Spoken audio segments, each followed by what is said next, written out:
Bonjour à toutes et à tous. Aujourd'hui, on enfile notre casquette de détective, mais notre indice principal ne sera ni une empreinte, ni un cheveu, ce sera la lumière elle-même. On va voir ensemble comment elle nous permet de mesurer des choses totalement invisibles à l'œil nu. Allez, l'enquête commence. Voilà notre premier mystère. Imaginez, comment fait-on pour savoir quelle quantité d'une substance est présente dans un liquide alors qu'elle est complètement dissoute, donc invisible?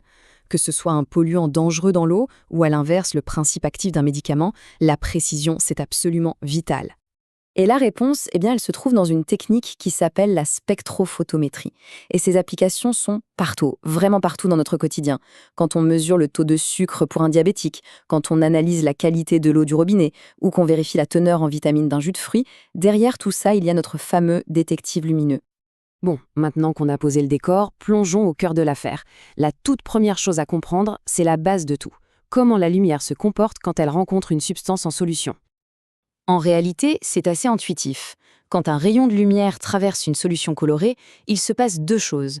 D'une part, une partie de cette lumière est en quelque sorte capturée, absorbée par les molécules de la substance. Et d'autre part, le reste de la lumière, tout ce qui n'a pas été absorbé, continue son chemin et traverse. Ça, c'est ce qu'on appelle la lumière transmise. Et là, il y a un petit paradoxe assez amusant.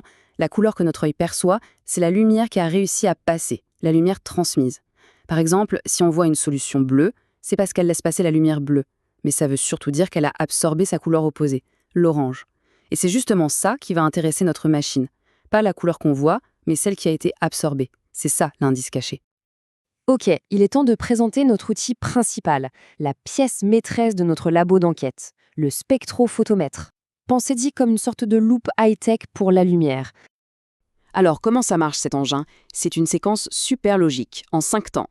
Premièrement, une source envoie de la lumière blanche. Deuxièmement, cette lumière passe à travers un prisme qui la décompose, comme un arc-en-ciel. Troisièmement, une fente toute fine vient sélectionner une seule couleur bien précise. Quatrièmement, ce petit rayon de couleur pure traverse notre échantillon. Et enfin, de l'autre côté, un détecteur mesure très exactement la quantité de lumière qui a réussi à arriver jusqu'à lui.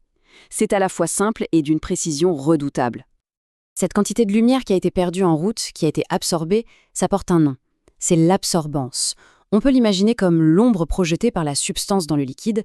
Plus il y a de substance, plus l'ombre est foncée, et donc plus l'absorbance est élevée. C'est un rapport, une proportion. Du coup, c'est une valeur qui n'a pas d'unité. Justement, cette histoire d'ombre, ça nous amène directement au principe scientifique qui rend tout ça possible. C'est une loi qui a un nom un peu compliqué, mais dont le concept est en fait d'une simplicité enfantine. Le principe de base, le voilà. C'est juste ça. Plus une solution est concentrée, plus elle contient de choses, plus elle va absorber de lumière. Et donc, moins il y en aura qui arrivera de l'autre côté. C'est une relation directe, pure et simple. Et la fameuse loi de Beer-Lambert, ce n'est rien de plus que la traduction mathématique de cette idée. Elle nous dit que l'absorbance, qu'on note A, est directement proportionnelle à la concentration de la substance, notée C. En gros, si on double la concentration, on double aussi l'absorbance. C'est cette relation de proportionnalité qui est la clé de toute l'enquête. Parfait. On a la loi, on a l'outil. Mais comment on s'en sert pour trouver la concentration d'un échantillon dont on ne connaît rien? Eh bien, comme tout bon détective, on a besoin d'une séance d'identification. Il nous faut une série de suspects connus pour pouvoir faire une comparaison. Pour ça, on prépare ce qu'on appelle une gamme d'étalonnage. C'est tout simplement une série de solutions de la même substance, mais à des concentrations différentes, qu'on connaît parfaitement. On fait une sorte de dégradé, du plus clair au plus foncé. On se retrouve donc avec un tableau de ce genre. Pour chaque concentration qu'on connaît, on passe l'échantillon dans la machine et on note l'absorbance mesurée. On a donc une série de couples de données, une concentration connue et l'absorbance qui lui correspond. Ah, et un détail hyper important que j'allais oublier, avant de commencer les mesures, on utilise un blanc. C'est un échantillon qui contient tout sauf la substance qu'on veut mesurer. Juste le solvant, le liquide de base. On le mesure en premier pour dire à la machine « Ok, ça, c'est 0 ». C'est comme faire la tare sur une balance. Ça permet de s'assurer qu'on mesure bien uniquement notre suspect, et pas le bruit de fond. Allez, on arrive au grand final. C'est le moment où tout le travail de préparation prend son sens. Il est temps de résoudre le mystère de notre échantillon inconnu. Et voici le moment Eureka.